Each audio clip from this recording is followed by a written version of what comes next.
A little festive music for the day, and on the line with us is Liz Peek. Liz Peek, thank you for calling in this morning. It's my pleasure. Happy to join you. Did you have a nice Mother's Day? I did, thank you, with all my kids, which is a rarity these days, so that was terrific. That's great, Liz. Good to hear that. Well, we have some news. Today is the embassy's moving to Jerusalem. We have gas prices going up, and we have the Republican running for governor, Molinaro, asking Preet, to join him as the AG in New York. So tell us, Liz, what would you like to start with? Let's talk about Jerusalem. The media, of course, is extensively covering the Palestinian, I was going to say revolt, although they have been revolting for many, many years, or their protests, I guess is the best way to put it. And it's a bit theatrical and a bit absurd. Sadly, people are losing their lives. But, one point of view is that they could have stayed home, right? The Palestinians do not have to constantly riot and threaten Israel's borders, et cetera, and that's what they're doing. And so, yes, the Israeli army is pushing back, and unfortunately, now scores of Palestinians appear to be dead. And I think it's a tragedy because really what has President Trump done but acknowledge a reality that has been on the ground for decades, which is that Jerusalem is indeed the capital of Israel. Past presidents, as you well know, have promised to move the embassy there to acknowledge that reality. The Knesset is in Jerusalem. Many government headquarters are in Jerusalem. That is where the business of the country is conducted. So this is Trump following through on a campaign promise, one that other presidents have made and failed to follow through on. And really nothing changes in the way the day-to-day commerce or statecraft of the country is carried out. This is a faux issue, in my view, and frankly, the Palestinians know that the liberal media are going to be there to, cover their protests and be sympathetic with their protests, even as all would acknowledge there is nothing here to protest. NPR was all over this yesterday as I was driving down, Liz, and it was the first time I've driven down in a while where I can actually get here in about 3 or 4 hours. It's just amazing. It's great to have a holiday when you get down here. Yeah. Everybody's off the road. But I am in agreement with you. It's just fluff, and it's a reason to go out there and protest. Right. But, bodies, they're just numbers to the Palestinians. It doesn't matter how many people get killed. It's just good press, and it's good headlines. It's good press, and to what end? I mean, you have to kind of, at the end of the day, at the end of all of these days of protest and violence, you have to sit back and say, what is it exactly the Palestinians want? That they have been offered peace, they have been offered solutions, they always walk away from the table because they exist only politically to the extent that they protest against Israel. That is their rationale for being, if you will. Mm-hmm. And we've seen it in their past leadership. I mean, Yasser Arafat was nothing if he couldn't basically protest. That was his role. So unfortunately, I don't know that there's any easy solution here. It would be obviously wonderful for humanity, but what's really happened in the Middle East, the world has moved on, and my guess is that reality has fueled more of this protest than Trump moving the headquarters or the embassy. Of course, Trump loves, and I'm sure you heard in recent speeches, he loves to recount the numbers behind this and how much less was spent refurbishing. Mm-hmm. Yeah. That's one of his great stories. And I got to say, it reverberates, right? Because I think a lot of people love the fact that here's a guy who really has had a real business career, who actually is very sort of like most of us, concerned about taxpayer money and dollars and cents, and the fact that he's spending whatever it is, $400,000 instead of $1 billion on this new embassy, sort of. You can't do that in the U.S. government. That's not allowed. I know, you can't do that. That's exactly right. Which brings me to another topic that I'm sort of talking about today or thinking about today, which is this effort on the part of the administration to take back some of the spending that's out there that isn't actually being spent. And if there was ever this has to do with the opportunity that the government has to sort of call its rescind some of the spending that's been authorized but that has not been spent. And they're looking for tens of billions of dollars to recapture. And frankly, given the state of our budget, our debt, et cetera, this is obviously something that everyone should approve and be enthusiastic about. Astonishingly, I think, the Democrats are having none of it, and they will push back against this effort, but and will make a political cause of things like taking back some of the C-CHIP money, the children's health program, of course. that have not been spent. This is a program that is over-authorized every year. The money doesn't get spent. And here's a dirty little secret. The money that doesn't get spent but that is authorized basically sort of finds its way into being spent somehow otherwise. And that's, to my mind, that's basically illegal. Mm-hmm. But the money's here. I mean, just again, it's sort of a kind of encapsulation of how idiotic the Democratic resistance has become. Things like hundreds of millions put aside for fighting Ebola, which is gone. I mean, we're not any longer fighting Ebola. Or the avian flu or one of those causes. Yeah, I mean, but the money's out there, and the Democrats say, oh, my gosh, we certainly don't want to put that back in the coffers.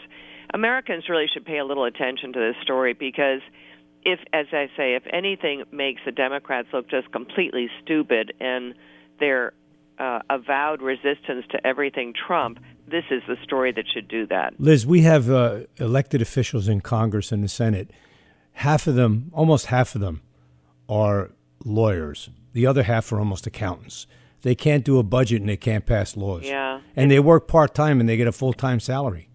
Well, of course, their working hours don't really reflect what they do in their job. Now, sadly, because we don't have term limits, an awful lot of what they do in their job is run for re-election. Constantly, every weekend. Yeah, and to me, it's really not a good system. It maybe was a good system at a time when it wasn't, when the districting and so forth didn't almost guarantee re-election, because then you weren't in office for your entire life, which a lot of people are. Which, by the way, I've done stories on corruption in the government, and the perfect correlation. There is a perfect correlation. I won't say that. There's a very strong correlation between time in office and corruption. Mm-hmm. So that doesn't surprise me. Well, did you see the election last week in Malaysia?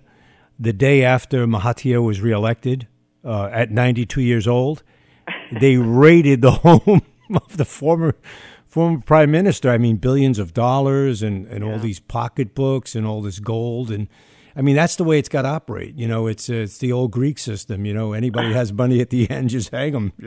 Yeah, exactly. But, well, it's sad, and we don't want it really in our politics, but it is in our politics. So anyway, there's a lot to rail about, but all right. So gas prices was the other thing you mentioned. I'm not going to talk about New York State politics because honestly, it's so horrifying to me. I know. I cannot read it. I can't pay attention to it. They're all bad guys as far as I'm concerned, and blowhards and crooks and so forth. So obviously that's not true. It's it goes back to the days of what was his name, the Irishman, Alfred or Albert something. It goes back to the 1920s. That's the way it goes in the assembly. It's Albany. Well, it's just pretty awful. Mm-hmm. And honestly, Republicans in New York, I mean, I give them a lot of credit for existing. They don't have much sway. In some parts of the state they do. That's not fair. But yikes, what a state. Anyhow, in terms of gas prices, I've been thinking for 2 weeks, and of course it's the kind of thing you should never sit on, of writing a piece about the fact that oil prices are going up and what does it mean for our economy. Right now, probably not much. I mean, clearly, at some point, a rise in the price that people are paying for gas takes money away from what they could be paying for other things. I guess if there's a good news element to that, it is a domestic industry to some degree that they're funding. I mean, American oil and gas companies are doing well, and That's a huge change from, as we all know, 20 or 30 years ago when an awful lot of that money would have been going to the Middle East. But Right. it is a domestic industry, heavily domestic industry now, and a booming industry, and one that has tremendous technological advancement. Americans probably don't, to this day, they don't really know and understand just how gigantic a breakthrough was made some 20 years ago in fracking. Everyone knows fracking's been around forever, but the technology of fracking changed overnight, unleashing 100-year supply of natural gas for this country. It's an incredible achievement. And by the way, the reason most people don't know about it is it happened under President Obama, and he was so avidly anti-fossil fuels. He never advertised it, never talked about it, never thanked the industry for providing over half the jobs that were created under his watch at a time when everyone was beating him up about not enough jobs. It's an astounding, perverse kind of willful ignoring of a huge sector of the economy that did very well while he was president, while very few other sectors were doing well. But, you know, he just ideologically was opposed to fossil fuels, and frankly, if he could have, he probably would have shut down that progress. Thankfully, he couldn't. But Liz, what do we do? What do we do if this conflict or this Iranian thing going on, which will be a conflict, and then they come offline? What if they put the sanctions on these guys and they just shut down some they need the money. I know they need the money, but if they shut down some oil pipelines, what happens to gas prices then? Well, they're going to go up. Exactly. At this point, some of the increase in the price, which is roughly $5 a barrel over the last several weeks, is because of the Iranian deal. That's anticipating.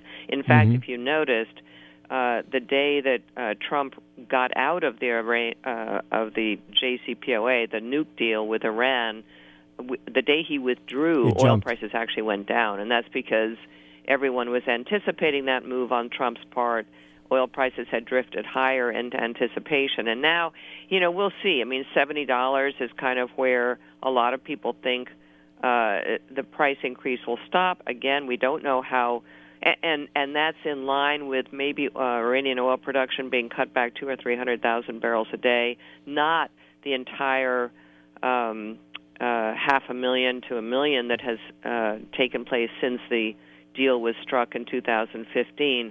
So there is some impact for sure. We don't yet know how much, because we don't really know whether we will go back to the bargaining table, and remember, all these sanctions and so forth come on rather gradually. That all won't take place till November, way after the summer driving season, for example. And so it's pretty unclear. You know, clearly, look, the Trump administration wants this to be a firmer deal. They don't want to step away and allow the Iranians to just basically go ahead and produce a nuclear weapon. That is in no one's best interest. But it is the case that it was a crummy deal, and a lot of people close to it basically didn't like the fact that there were no penalties placed on Iran for its mischief-making in Lebanon, in Yemen, in Syria, etc. They want that tightened. Europeans do too, by the way, but they just have such big commercial interest now that those two things are kind of juxtaposed. So we'll see where it goes from here. But I'm kind of optimistic that some side deal will be crafted, something will be done so that we don't have to place secondary sanctions on every transaction in Iran. That would be a pretty costly. Another question I have, Liz, is on the issue with fuel. Does this affect the automobile market, especially since SUVs and trucks are selling so well? Yeah, it's a good question. Every time, I mean, oil is a marvelously self-regulating industry to some degree. Every time oil prices go up, demand goes down, and partly just from what you're saying, people switch over to lighter vehicles. Actually, it's been surprising that as prices have come up from a couple of years ago, that SUV sales are going well. It's a real testament to the fact that the consumer's optimistic and so forth. Where does that sort of balance come? Probably not at $3. Some people in the Journal today are saying maybe at $4 it really begins to impact the economy. But sure, as you're and mind you, the fuel efficiency of even SUVs. I was going to say that. That was the next thing I was going to say. The SUVs right now have great fuel efficiency. Much better, right? So it's not as obvious a concern maybe as it was. I don't know what 5 years ago. But at $70,000 a truck and 18, 20 miles a gallon, people will think twice. Yeah. Right now in my pocket I have a little SUV. It's running me another, I don't know, $60 a month. Yeah. Let's say. It's not nothing. No. I mean, for people, on the other hand, these are pretty expensive cars too. So what do they say about buying a yacht? That if you can't afford, if you have to ask the price of the fuel, you shouldn't buy the yacht. But more important, I think the increase in fuel efficiency probably saves us, and it's an important thing for the auto industry because obviously the profit margins on those big, heavy vehicles are much, much higher than they are on little light cars. Oh, you could see the discounts.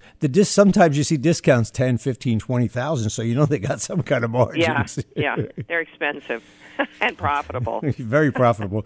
Liz, thank you for calling in again. My pleasure. I appreciate it. I hope you have a wonderful day.